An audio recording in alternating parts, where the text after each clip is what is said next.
За энэтэй холбоотой дэгийн хуулийн өөрчлөлт цуг орж ирэх ёстой. Одоо энэ үндсэн хуулийн цэц шийдвэр гарчдаг. Араас нь хуулиас засахгүй байдлаас болж ингээд ялангуяа тун судлалын хуралдааныг бол хүлээж авсан тохиолдол засагдаа явж байгаа. Их судлаар хэлэлцсэн бол хин хизээ засах нь мэддэхгүй ингээд ойлгомжгүй байдал үүсчдэг. Энийг бас энэ дэг дээрээ цуг хийж явах ёстой болов гэж. Хоёрдугаарт энэ дахиад нэг зүйл дутуу хаягдсан байна да. Их хурлын хуулийн 30 хэд дээр бас нэг энэ 6-гийн 9-тэй холбоотой би сая хайгаа олсонгүй. Яг тийм зүйл уншигдчихээс энийг хилцүүлгээ явж олж гаргаж засахгүй бол тэгээд энэ дээр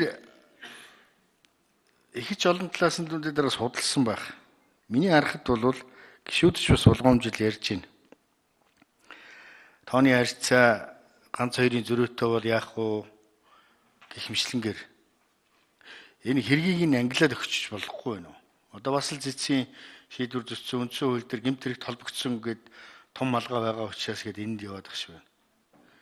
Хүний амь нас эрүүл мэндтэй холбоотой авилга хээл ахуулын гэмт хэрэгтэй холбоотой ийм тохиолдолд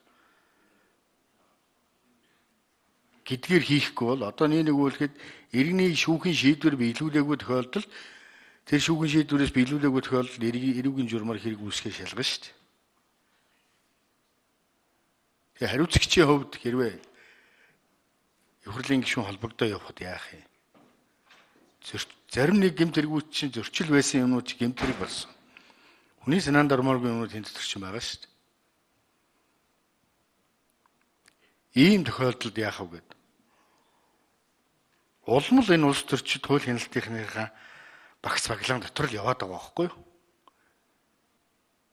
Ийм учраас энэ улс төрийн ноёрхол тогтоохын тулд хууль хяналтыг барьж авах ёстой байна. Эднэрээр дамжуулж бид нар эргээд энэ бодлогыг барьж авах ёстой байна. Өмч хөрөнгөний эрх мэдлийн барьж авах юм байна гэдэг ийм л хандлага чи одоо явж суучаад байгаа шүү дээ. Тэгээд энэ хууль хяналт шүүгийнхнийг эргээл эднэр чинь эднийг л барьж авахгүй болохгүй гэдэг энэ томилгоор нь оролцдог. Тэр энэ дотор нэг хонгол зааг нь гаргаж өгөхгүй бол бүх нэг том нэлээсэн том коридор дундуур бүгд гүгэд шүү дээ.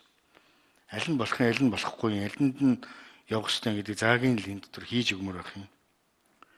Олон орны хууль том судалсан л баг. Зарим нэг яг хөтэ эрүүгийн хэрэг үүсгэхдээ улс төрийн нөлөө ихээсээ илүү иргэн хүнийхээ хувьд холбогдсон тэр хүний амнаас эрүүл мэнд албан тушаалтай холбоотойгоос бусад хэрэг мэргийн тухайд улсын хурлын гишүүн холбогч мологдох юм бол тэр Японы хуулиуд байдаг шиг гишүүнээс болонгууд нь хэргийн сэргийдэг тэндээ түтгэлзэж байж хагаад гэх мэтлэн тийм янз янзын наривчсан зохицуултууд зөндөө байгаа шүү дээ. Тэр ийм зүйлүүдэд энэ лөө оруулж ирэхгүй бол өнөөдөр энэ байдал чинь дахиад явна. Түрүүн болд гишүүн тэр ярьж шít. Зоргийн хэрэг гэж авч яваад тэгээ сүүлдээ тэр хүн чинь 3 зангаа авсан хэрэгээр 3 хүн чинь ял авсан биз дээ. Тэр газиног ингээд нэг төдгөлзүүлсэн эцсийн өрөндөө хүн ална гэдэг шиг тэгэл хэр шигт наваал явна шít. Наа чи юм бол ямар ч маргаан байхгүй. Төдгөлзүүлнэ гэдэг нь өөрөө нийгэм маш том сэдв босгоод өгчөж байгаа. Тэр сэдвийг дарахын тулд зөвч вэ бурууч вэ тэгэл туугаал явахаас өөр арга байхгүй. Энийг бодолд сайн бодох хэрэгтэй байх. Ажлын хэсэг. За гişүүд үг хэл дууслаа. Санал хэл дууслаа. За санал хураалт явуулчих.